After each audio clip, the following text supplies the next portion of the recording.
Hello guys! Magandang araw at kumusta po kayong lahat? Atong araw na to ay pupunta nga kami ng Kananga dahil yung mga anak ko ay wala kasi silang pasok ng 2 araw pagkatapos yung pinsan nga nila ay nagbakasyon nga din dito sa Ormoc na 1 linggo dahil wala nga din silang pasok sa kanila dahil sa sobrang ang init. Pero ngayong araw guys, kinabukasan nga si nito, may pasok na din kasi sila. Ihahatid sila nila papa nga dun sa Kananga pagkatapos sumama na rin kami kasi yung mga anak ko nga ay wala nga din silang pasok. Para naman makapasyal naman kami kasi lagi na lang kami nasa loob ng bahay. Pagkatapos, saktong-sakto, birthday nga nitong pinsan nila. Kaya bago nga kami pumunta dito sa Kananga, ay sumaglit na muna kami dun nga sa bilihan ng cake. At ayan, pagdating nga namin dito, ay saktong-sakto nakaluto na nga. Kaya ayan guys, kainan na dahil sobrang gutom na gutom nga kami sa biyahe. Oh. Kahit 1 oras nga lang yung biyahe galing nga sa Ormoc papuntang Kananga, pero naggutom pa rin kami guys. Kasi hindi nga kami kumain ng tanghali para marami nga kami makain dito. Cheers! Alas 2 na kasi ng hapon kami dumating dito dahil may nilakad pa nga sila mama. At syempre yung mga oras na yan guys ay gutom na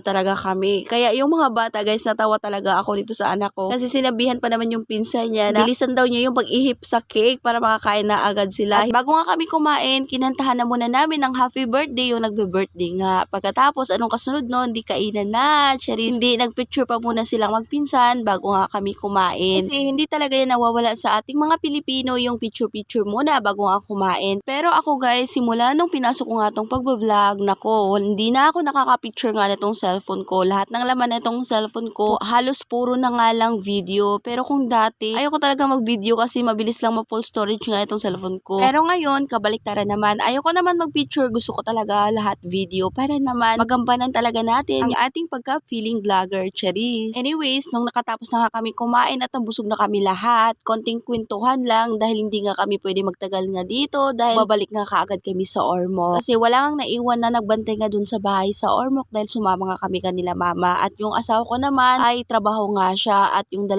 kapatid ng asawa ko ay may klase nga sila. At ayan guys, lumabas na muna kami nga dito sa labas at nagmasdan na muna namin eto nga ang tanim ng bulaklak ng bilas ko. Ayan guys, ang gaganda ng mga kulay ng mga tanim niyang bulaklak. Bago nga kami uuwi sa Ormoc ay nanghingi na muna ako ng sili dito sa bilas ko dahil nga yung lagayin ko nga ng suka na may sili ay hindi na kasi masyadong maanghang kaya papalitan ko na ng bago. At mabuti na lang, meron nga maraming bunga itong sili nila. Kaso lang, medyo natutuyo na nga yung ibang bunga dahil sa sobrang init nga. At meron nga akong nakita dito guys sa kanila yung talong na kulay yellow. Ngayon lang talaga ako nakakita ng ganito guys na kulay yellow. At yung bilas ko naman, umakyat naman siya dun sa may kalamansi dahil bibigyan niya kami ng kalamansi kasi maraming ang bunga yung kalamansi nila. At nahihinog na kasi yung iba at baka masayang. At ako naman, ayan, pumitas kaagad ako ng mga sili dito dahil baka makalimutan ko pa. At sabi ng bilas ko, kunin ko na daw yung mga hinog ng bunga ng sili, baka masayang din. Kaya ayan, kinuha ko na lahat guys kasi libre na to. Eto pa ba bilhin ko sa Ormoc. At pagkatapos ko naman pumitas nitong sili, pinabalot ko na kaagad sa anak ko. At ayan guys, habang nagbi-video nga ako dito, nakita ko nga tong puno ng langka nila at ang daming ang bunga yung langka nga nila guys. Kaya napahingi na rin ako ng langka kasi masarap nga tong langka guys, gataan. Sobrang na-miss ko na din kumain ng langka kasi medyo matagal na nga rin akong hindi nakakain nga nito. At yung gusto ko talagang luto nga sa langka guys, yung lutuin mo nga siya sa gata. Pagkatapos, lagyan mo nga siya ng sardinas. Kaya ayan guys, umakit ka agad ako. Hindi ka agad ako nagpatumpik-tumpik pa at umakit ka agad ako dito sa puno. Baka magbago pa nga ang isip ng bilas ko at hindi ako mabigyan, Cheris. Yung hiningi ko nga lang guys ay 1 piraso lang. Pero ayan guys, maraming ang binigay sa akin kasi nga maraming ang bunga yung langka nga nila. At medyo nahirapan nga ako sa pagkuha ng langka. Paano ba naman kasi medyo mabigat nga to kasi marami nga tong bunga yung nakuhanan ko. Kaya ayan guys, bumaba na muna ako kasi hindi ko talaga kinaya kasi masyadong mabigat din yung katawan ko, Charis. Ayan, kaya yung pamangkin na lang bilas ko yung inutusan niya at nandyan na lang ako sa baba. Inaalalayan ko na lang siya kasi medyo mabigat nga itong langka kasi medyo marami nga to. At pagkatapos namin kumuha nitong langka ay napahinga lang kami saglit dahil hiningal talaga ako guys. At yung bilas ko naman bumaba na rin siya sa may kalamansi kasi marami na nga din siyang nakuha na kalamansi. Ayan guys. At thank you Lord sa lahat ng blessing. Sobrang dami nito kaya salamat talaga sa bilas ko at makalibre na kami ng ulam at saka yung sa kalamansi. At yan lang muna for today's video. Maraming salamat po sa inyong panonood. God bless.